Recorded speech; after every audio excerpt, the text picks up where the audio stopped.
Hai semuanya, balik lagi di channel rekap film yang terus berkembang ini. Pada kesempatan kali ini, gue Abang Admin akan membawakan alur cerita dari sebuah film berjudul Greenland.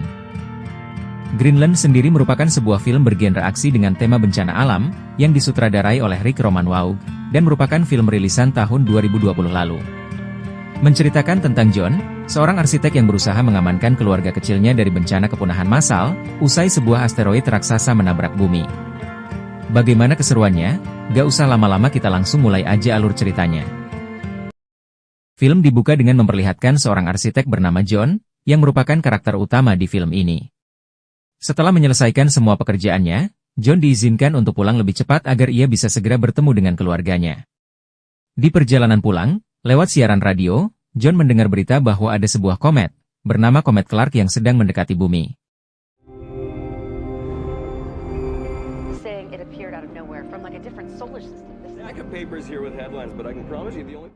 Lalu singkat cerita, John sampai di rumahnya, dan ia menemui sang istri, yang bernama Allison, atau kita panggil saja Ali. Saat keduanya bertemu, ada sedikit momen canggung, yang cukup menyiratkan, bahwa hubungan antara John dan Ali baru saja membaik dari sebuah masalah. Setelah itu, John pun bertemu dengan sang anak, yang bernama Nathan. Terlihat Nathan adalah anak yang cerdas, dan sangat menyukai hal-hal yang berhubungan dengan luar angkasa. Bahkan, Nathan juga tahu mengenai Komet Clark yang sedang mendekati bumi. Walau demikian, diperlihatkan Nathan juga ternyata merupakan pengidap diabetes, sehingga ia cukup bergantung pada suntikan insulin. Keesokannya di sebuah siaran berita, John mendengar kabar, bahwa Komet Clark yang mendekati bumi tak akan membahayakan bumi beserta isinya, karena akan terbakar habis lebih dulu di atmosfer, jadi warga tak perlu khawatir akan hal tersebut. Tak lama, Ali yang baru saja selesai mandi meminta John untuk pergi ke supermarket untuk membeli beberapa persediaan makanan dan minuman, karena mereka akan merayakan pesta kecil-kecilan hari itu juga di rumahnya. Lalu singkat cerita, John yang mengajak Nathan akhirnya sampai di supermarket. Sebelum masuk, di sana John bersama banyak warga melihat adanya puluhan pesawat militer Amerika yang nampak sedang melakukan proses evakuasi, dan hal ini cukup mencurigakan. Tak hanya itu, di kejauhan nampak Komet Clark juga sudah memasuki lapisan atmosfer bumi. Kemudian ketika sedang asik berbelanja, tiba-tiba saja John mendapat pesan dan panggilan darurat dari pemerintah Amerika.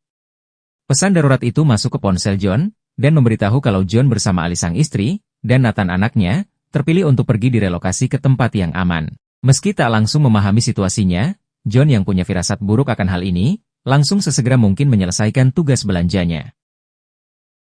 Singkatnya, John akhirnya sampai kembali di rumahnya, dan di sana para tetangga terdekat John sudah berkumpul untuk menonton siaran langsung pecahan Komet Clark yang akan jatuh di dekat Florida. John kemudian memberitahu Ali, bahwa ia punya firasat buruk kepada Komet Clark ini, karena pemerintah sampai harus melakukan relokasi darurat pada para warganya. Beberapa saat kemudian, siaran langsung di TV pun memperlihatkan pecahan Komet Clark tersebut, yang kabarnya berukuran sebesar stadion sepak bola. Awalnya tak ada visual dan efek apapun yang terlihat, namun saat John mengamati langit di luar, tiba-tiba saja sebuah gelombang kejut yang cukup besar muncul.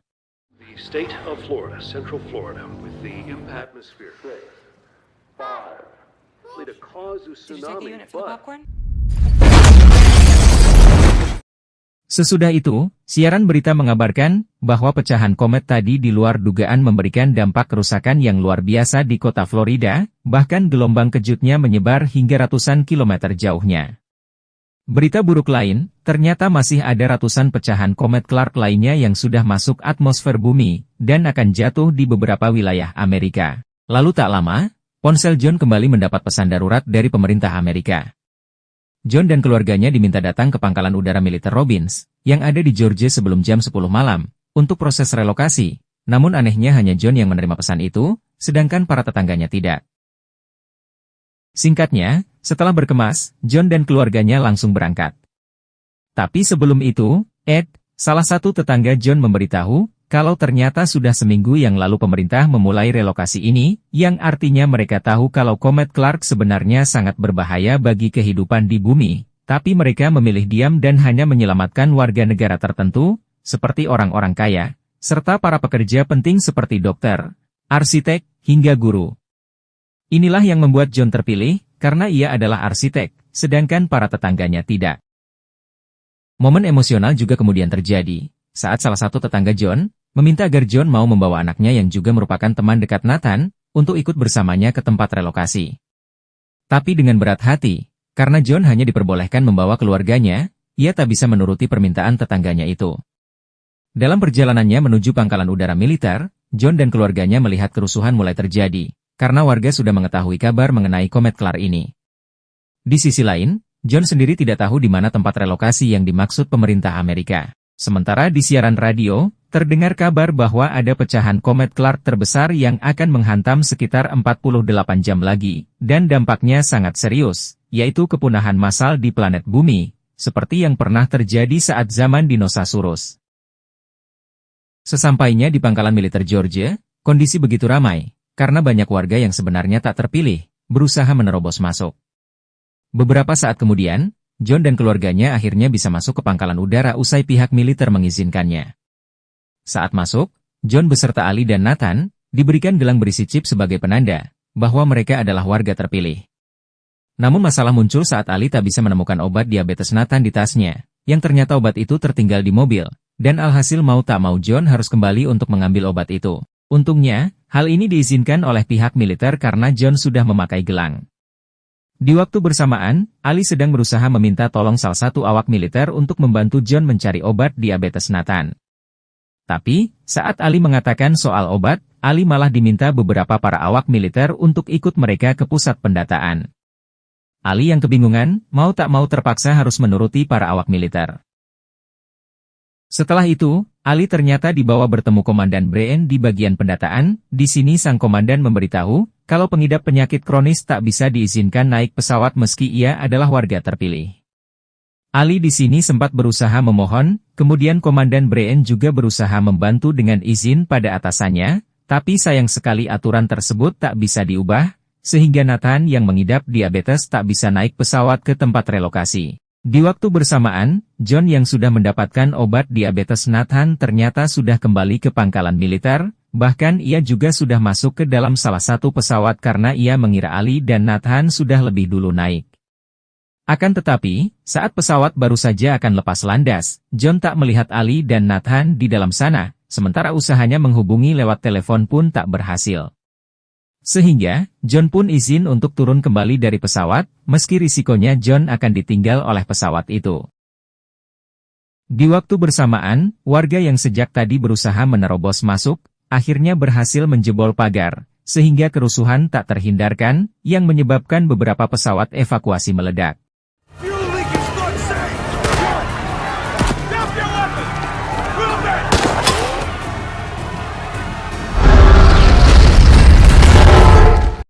John yang panik kemudian bertemu salah satu awak militer yang tadi bertemu Ali, ia pun memberitahu John bahwa Ali dan Nathan ditolak naik pesawat sehingga kemungkinan mereka berdua ada di luar pangkalan udara.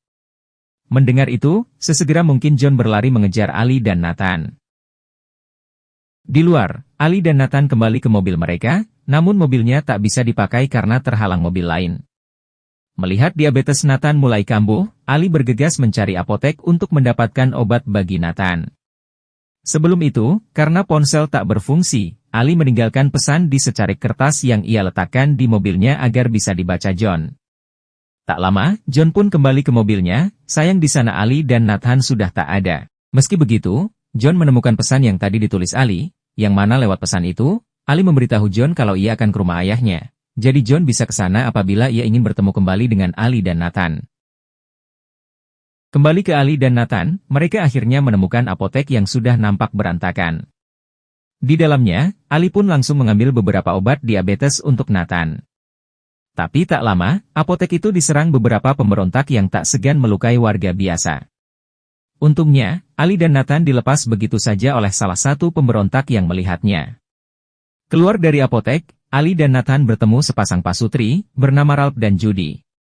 Karena tujuan Ralph dan Judy searah, Ali pun meminta agar ia dan Nathan bisa menumpang, dan untungnya Ralph dan Judy mau memberikan mereka tumpangan. Di dalam mobil, setelah berkenalan, Ralph mengatakan kalau ia dan Judy akan pergi ke pangkalan udara militer lain yang ada di daerah Knoxville. Meski bukan warga terpilih, Ralph berkata kalau ia ingin berusaha, Siapa tahu aturan di sana sedikit longgar pada warga biasa sepertinya.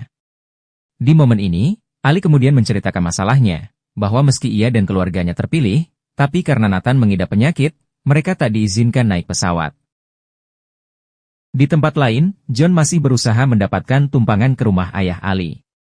Pada satu momen, John sebenarnya berhasil mendapat sinyal telepon, tapi sayang sinyalnya lemah sehingga komunikasi tak bisa terdengar dengan jelas.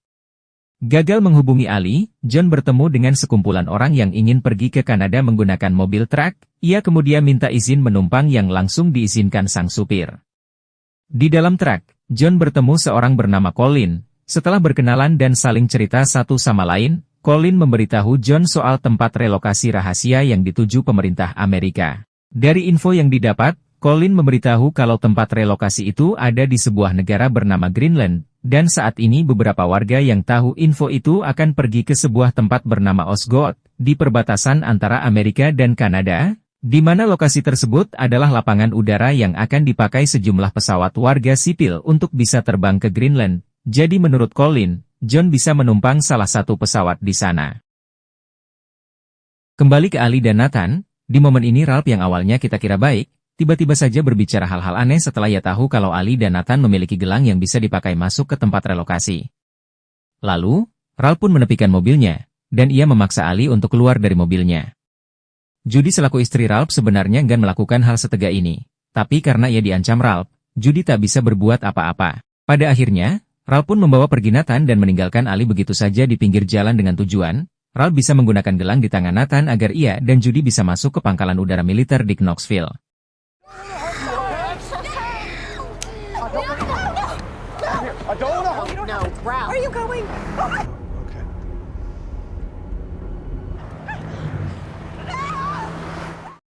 Sedangkan John yang masih di truk, tiba-tiba saja ditegur oleh seorang pria gondrong, yang kemudian meminta agar John memberikan gelang relokasi miliknya. Tentu John enggan memberikannya, terlebih gelang itu tak akan bisa dipakai orang lain, karena sudah tertulis atas nama John. Hal ini membuat si gondrong kesal, dan akhirnya perkelahian pun terjadi, yang untungnya John dibantu Colin dalam perkelahian ini. Sampai di satu momen, perkelahian itu membuat mobil truk yang mereka tumpangi terjungkal di pinggir jalan.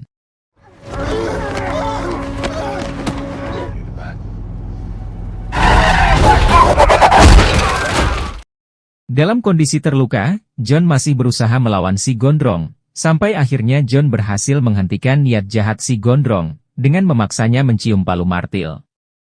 Karena kejadian ini, John kehilangan Colin, teman barunya yang harus meninggoy dalam usahanya membantu John dari serangan si gondrong tadi.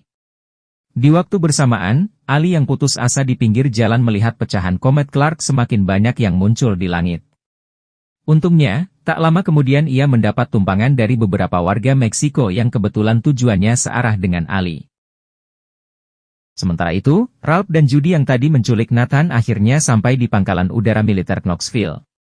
Sebelum pergi, Ralph meminta Nathan untuk mengaku-ngaku sebagai anaknya agar ia dan Judy bisa diizinkan masuk. Singkat cerita, Ralph dan Judy bersama Nathan akhirnya sampai di gerbang pangkalan udara. Awalnya awak militer akan mengizinkan Ralph dan Judy masuk, usai mereka melihat Nathan memakai gelang relokasi. Namun, tiba-tiba saja Nathan mengaku pada awak militer kalau ia diculik dari ibunya, alhasil karena curiga pada Ralph dan Judy, para awak militer tak jadi mengizinkan Ralph dan Judy masuk, sementara Nathan langsung dibawa ke lokasi yang lebih aman. Tak lama, Ali yang tadi mendapat tumpangan akhirnya sampai di pangkalan udara militer Knoxville. Lalu sesegera mungkin ia pergi ke sana mencari Nathan yang tadi dibawa Ralph dan Judy. Setelah bertanya pada bagian informasi, Ali ditemani satu petugas pergi ke tenda anak-anak. Mencari ke beberapa tenda, Ali akhirnya berhasil kembali bertemu dengan Nathan yang nampak sudah ditangani dengan baik oleh pihak medis di tempat tersebut. Bahkan pihak medis juga memberikan Ali persediaan obat diabetes untuk Nathan.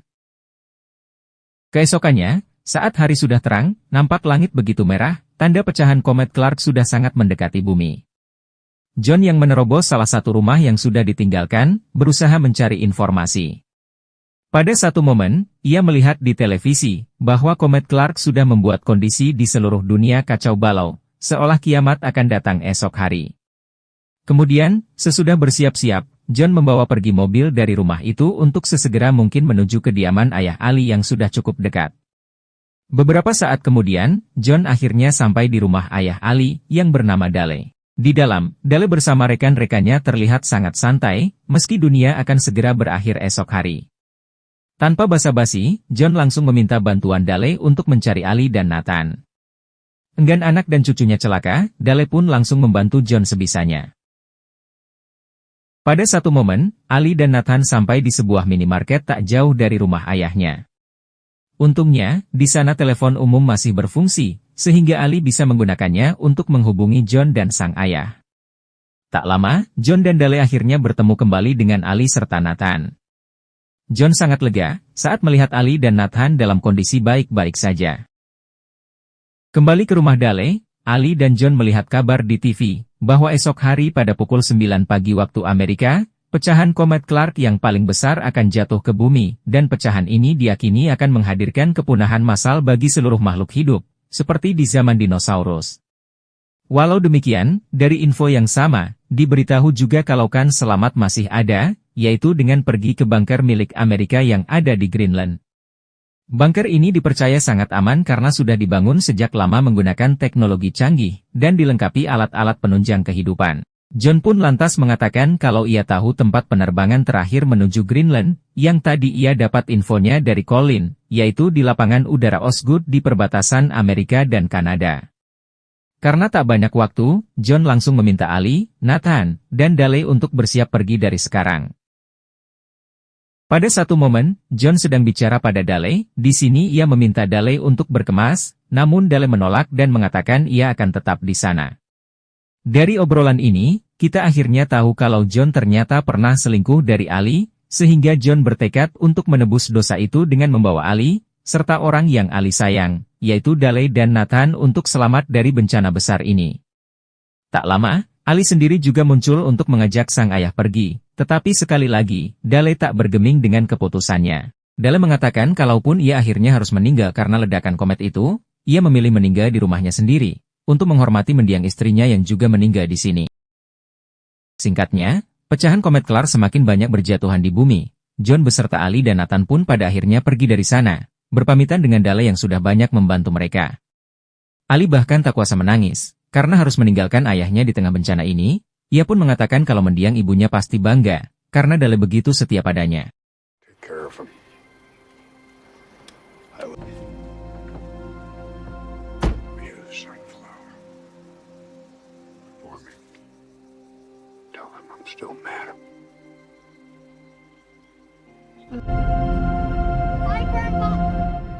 Belum jauh berjalan, John dan keluarganya tertahan di satu persimpangan karena jembatan di depannya terputus.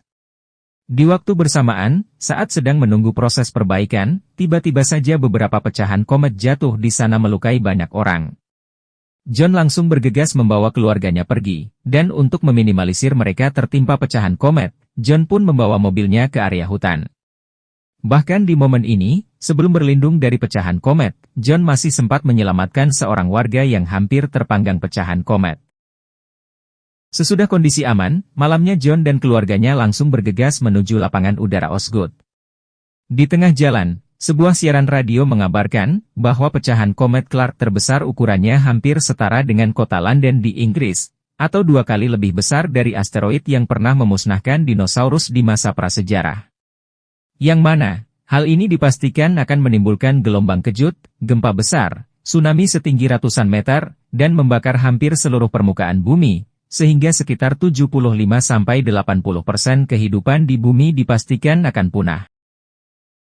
Lalu, sesampainya di Osgood, John dan Ali melihat hanya tersisa satu pesawat lagi yang sudah akan lepas landas. Secepat mungkin, John langsung tancap gas memblokir lintasan pesawat yang baru saja akan lepas landas. Saat si pilot keluar dari pesawat, John langsung memaksa agar ia dan keluarganya bisa ikut. Sang pilot awalnya tak mengizinkan karena pesawat sudah penuh, tapi karena merasa kasihan, John dan keluarganya pun diizinkan naik, sehingga mereka akhirnya bisa terbang menuju Greenland.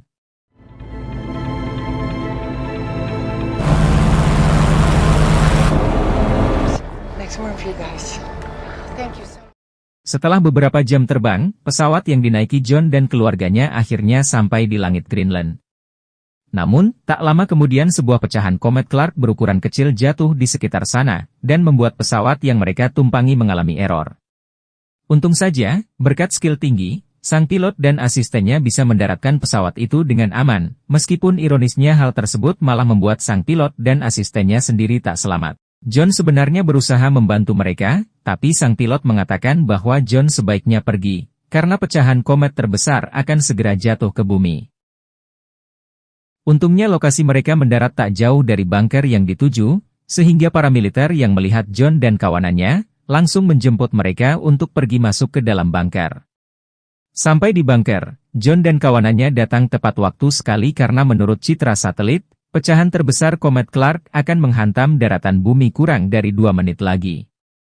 Pecahan komet itu pun akhirnya benar-benar menghantam bumi, menimbulkan getaran hebat di dalam bunker. Di sini, sempat muncul kilas balik kehidupan John bersama keluarganya, seolah mereka semua tak selamat meski berhasil masuk ke dalam bunker.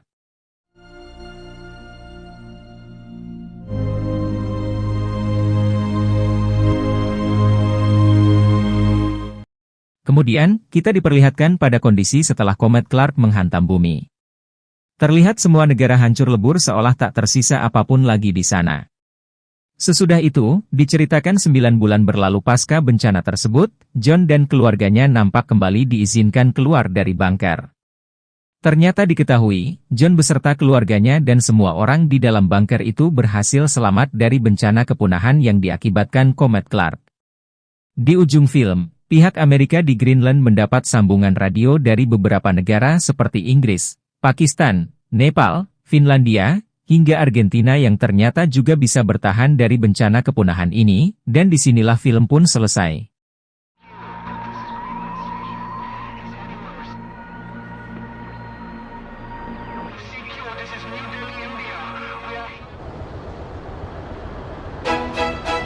Oke semuanya, itu dia alur cerita dari film berjudul Greenland. Sebuah film bencana alam yang sangat seru, karena gak cuma memperlihatkan bagaimana putus asanya manusia menghadapi akhir dunia, tapi juga memperlihatkan drama yang hangat, serta beberapa dilema moral yang harus diambil beberapa karakternya. Untuk film Greenland ini sendiri, gue bisa kasih nilai 7/10. Sekian untuk video kali ini, terima kasih buat yang udah nonton, dan mohon maaf kalau masih ada kekurangan.